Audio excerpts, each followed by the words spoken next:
안녕하세요. 사단법인 소비자와 함께 청년위원 김미연입니다. 슬기로운 의료생활은 소비자와 함께 TV 개국기념 특집 방송으로 일상생활에서 중요한 의료 정보들을 제공하고 있습니다. 지난 방송에서는 백내장 수술과 관련하여 두 번째 시간으로 백내장 수술에 대한 기본적인 이해와 백내장 수술로 인한 소비자 피해, 백내장 수술 여부는 어떻게 결정되는지에 대해 알아보았습니다. 오늘은 백내장 관련 세 번째, 마지막 시간으로 백내장 수술로 인한 피해 예방법을 알아보고 의료 체계 및 제도적인 개선을 촉구하고자 합니다. 오늘도 좋은 말씀을 해주실 장학민 국장님 모셨습니다. 안녕하세요. 안녕하세요. 오늘의 키워드입니다.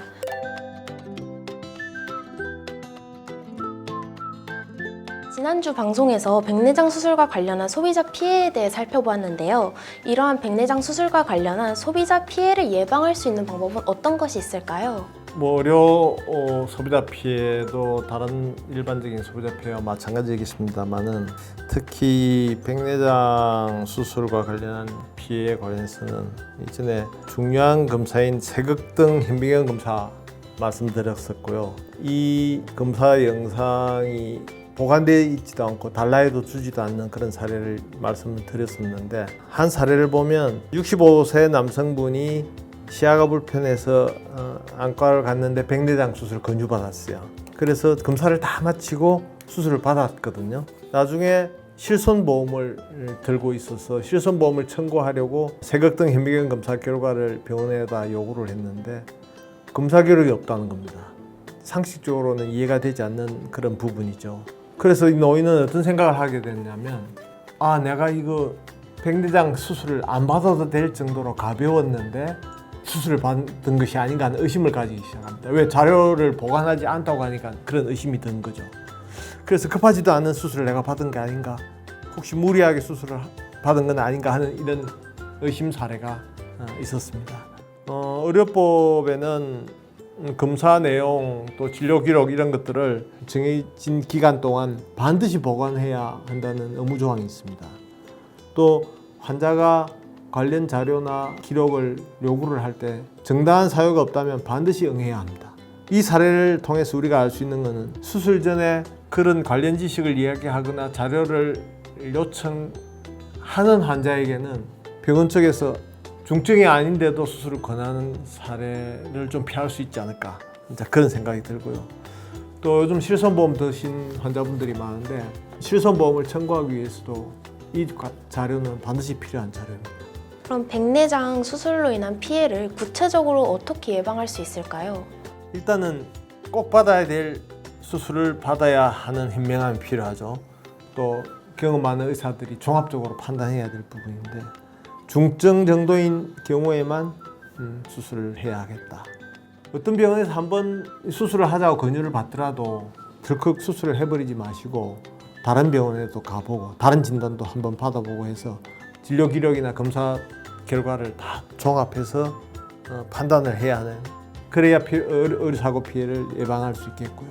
자료를 적극적으로 발급해 주는 병원은 일단 신뢰해도 된다. 자료가 없고 주기를 끌어야 하는 병원은 한 번쯤은 의심해 볼 그럴 병원이 아닌가 하는 그런 생각도 듭니다. 가장 조심해야 될 부분 중에 하나가, 중증 백내장이 아닌데도 병원에서 시력도 좋아지니까 이걸 받으면 좋겠다라고 권할 때 이에 응하지 않는 것이 좋은 겁니다. 노안은 약간 불편한 사항이고 수술 실패로 시력을 잃어버리면 엄청난 큰 소실을 입게 됩니다.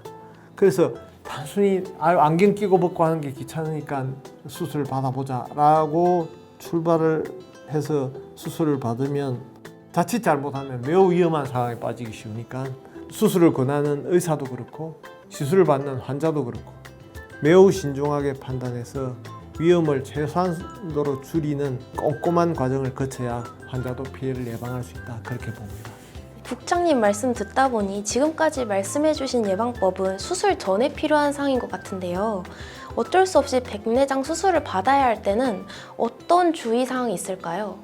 네, 백내장 수술을 반드시 받아야 할 환자들이 있게 되죠. 그때부터는 이제 아까 말씀드려왔던 세극등 현미경 검사 영상 검사를 하는지, 또 영상 자료는 충분히 확보될 수 있는지, 그런 것들을 꼼꼼히 챙겨보고 질문할 필요가 있고요. 병원 입장에서도 환자에 대해서 환자의 상태나 또 수술의 필요성, 수술이 어떠한 내용인지 설명을 할 필요가 있습니다. 지금 환자분의 나빠진 수증체를 적출하고 인공수증체를 끼워서 이 수술을 하게 되는데, 이 수술을 하고 나면 어떤 때는 예전보다 눈이 더 안 좋아질 수도 있다는 정도의 깊은 설명을 하고, 그 설명을 들은 환자는 그 설명을 들었다는 수술 동의서에 동의를 하고 수술을 받는 게 좋겠죠. 그래서 병원의 설명 의무 이행, 그다음 동의서를 받는 과정, 이런 것들이 매우 중요하고, 환자는 신중한 판단과 수술 후에 상당한 시간이 지날 때까지의 그 부작용 발생 등에 상당히 유의를 해야 되지 않을까, 그렇게 생각됩니다. 정말 백내장 수술로 인한 피해를 예방하기 위해서는 소비자 스스로가 꼼꼼히 확인하고 신중히 결정해야 할 것 같습니다. 하지만 환자 스스로 다 챙기기에는 한계가 있는데 제도적으로 해결 방법은 없을까요? 작년 12월 보험공단에서 발표한 자료를 보면 우리 이 백내장 수술 진료 비용이 수술비 중에 3위를 차지하고 있습니다. 제일 비용이 많이 나간 부분이 일반 척추 수술이고, 두 번째가 스텐트 삽입술이 두 번째고요. 세 번째가 백내장 수술입니다. 한 건당 진료 비용은 그렇게 높지는 않는데 3위를 차지한 거 보면 수술 건수가 아주 많다는 이야기죠. 해마다 백내장 수술은 약 10% 가까이 늘어나고 있습니다. 이 10% 가까이 늘어나는 건 상당히 많이 늘어나는 것이고, 정부로서는 아주 심각하게 살펴보아야 될 수치가 아닐까, 그렇게 생각되고요.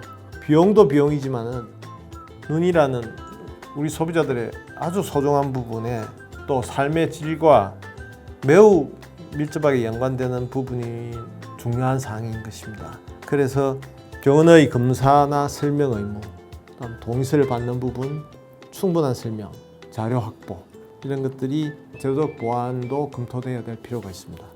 일부 안과에서 수익을 목적으로 수증체를 적출하고 하는 이 시술이라는 설명을 안 하는 경우가 있는데, 보통 일반 다른 부위 수술과는 달리 한번 적출하고 인공수증체를 넣는 시술을 해버리면 재수술은 상당히 어렵고 위험한 그런 민감한 부위의 시술입니다.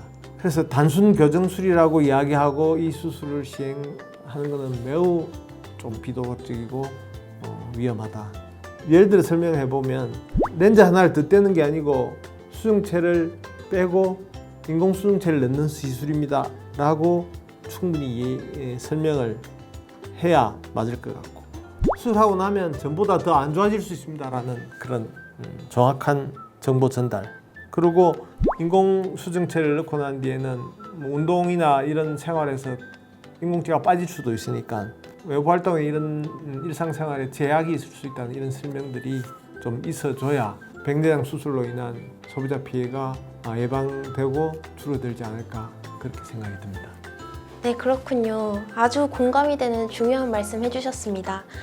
백내장 수술로 인한 소비자 피해를 예방하기 위해 먼저 환자 스스로가 백내장 수술이 단순 노안 시력 교정 수술이 아니라는 점을 알고 있어야 합니다. 그리고 세극등 현미경 검사 영상을 챙기고 충분한 의사 상담과 설명을 들어야 할 것 같습니다. 그리고 보건당국은 백내장 수술이 급증하고 있는 상황에서 소비자의 건강과 삶의 질을 높이기 위해 백내장 관련 진료 자료들을 보관하고 환자가 요청 시 자료를 제공해야 합니다. 또한 백내장 수술 시 충분한 설명과 서면 동의받도록 제도화할 필요가 있습니다. 오늘은 백내장 수술로 인한 피해 예방 방법을 알아보았습니다.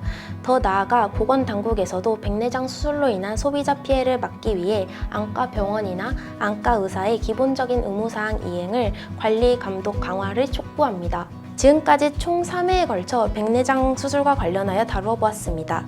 많은 도움이 되셨나요? 다음 시간부터는 일상에서 꼭 필요한 올바른 의료 행위에 대해 총 6편으로 다루어 보고자 합니다. 병원 방문 전, 방문했을 때, 진료를 마친 후에 체크해야 할 정보들을 정리해 드리겠습니다. 의료 피해가 발생할 경우 대처할 수 있는 방법까지 알려드리겠습니다. 지금까지 함께 해주신 장하민 국장님께도 감사드립니다. 다음 시간도 많이 기대해 주세요.